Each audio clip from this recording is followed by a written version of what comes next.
ಗಣಪತಯೇ ನಮಃ. ಶ್ರೀ ಗುರುಭ್ಯೋ ನಮಃ. ಹರಿ ಓಂ. ನಮಸ್ಕಾರ. ಓಂ ಪ್ರಕಾಶಾಯ ನಮಃ. ಭಗವಂತ ಎಲ್ಲ ಬೆಳಕುಗಳ ಮೂಲ ಬೆಳಕಾಗಿದ್ದಾನೆ. ಸೂರ್ಯನಲ್ಲಿರುವ ಬೆಳಕು, ಚಂದ್ರನಲ್ಲಿರುವ ಬೆಳಕು, ಅಗ್ನಿಯಲ್ಲಿರುವ ಬೆಳಕು, ಹೀಗೆ ಎಲ್ಲೆಲ್ಲಿ ಬೆಳಕಿದೆಯೋ ಆ ಎಲ್ಲ ಬೆಳಕು ಭಗವಂತನಿಗೇ ಸೇರಿದ್ದು. ಭಗವಂತ ಸ್ವಯಂ ಆಗಿ ಸ್ವತಂತ್ರವಾಗಿ ಕಾಂತಿಯನ್ನು ಹೊಂದಿದ್ದಾನೆ, ಸ್ವಯಂ ಪ್ರಭೆಯನ್ನು ಹೊಂದಿದ್ದಾನೆ.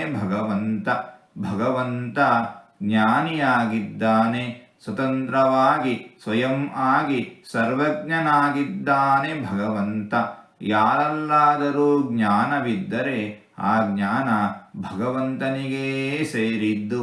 ಇಂತಹ ಭಗವಂತನನ್ನು ಪ್ರಕಾಶಾಯ ನಮಃ ಎಂಬುದಾಗಿ ವಿದ್ವಾಂಸರು ವರ್ಣಿಸುತ್ತಾ ಇದ್ದಾರೆ. ಹೀಗೆ 4 ತೊದಲು ಮಾತುಗಳನ್ನು ಆಡಿದ್ದೇನೆ. ಇದರಲ್ಲಿ ಏನಾದರೂ ತಪ್ಪುಗಳು ಇದ್ದರೆ ಆ ತಪ್ಪುಗಳನ್ನು ಬಿಟ್ಟು ಒಳ್ಳೆಯದು ಅಂತ ಏನಾದರೂ ಇದ್ದರೆ ಆ ಒಳ್ಳೆಯದನ್ನು ಮಾತ್ರ ಸ್ವೀಕರಿಸಬೇಕು ಅಂತ ಹೇಳಿ ಪ್ರಾರ್ಥನೆ. ಈ ನುಡಿಗಳನ್ನೆಲ್ಲ ಆಡಿಸಿದ ಭಗವಂತನಿಗೇ ಸರ್ವವೂ ಸಮರ್ಪಿತ. ಸರ್ವಂ ಶ್ರೀಕೃಷ್ಣಾರ್ಪಣಮಸ್ತು.